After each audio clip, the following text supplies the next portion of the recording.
First of all cinema చూసినప్పుడు తెలుగు సినిమాలో అయితే హాలీవుడ్ మూవీ అనిపించింది.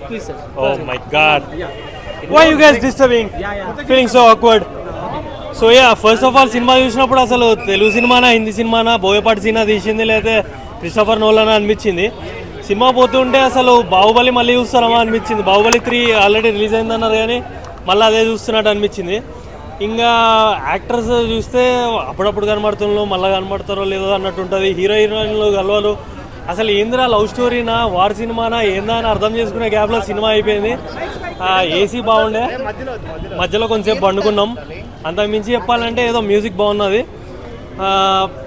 ఇందాక చెప్పినట్టే క్రిస్టోఫర్ నోలన్ తీసిండా లేకపోతే బోయపాటి సీన్ తీసిండా అనిపించింది. So yeah, thank you guys. చాలా మందికి క్లైమాక్స్ ఎదిరిపోయింది అంటారు, మీకు బాగా నచ్చింది ఏంటి?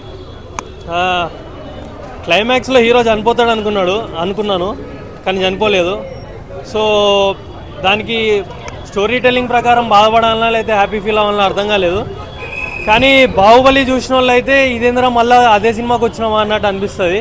సో జాగ్రత్త, బుక్ చేసుకునేటప్పుడు మంచిగా చూసుకొని బుక్ చేయండి. Thank you.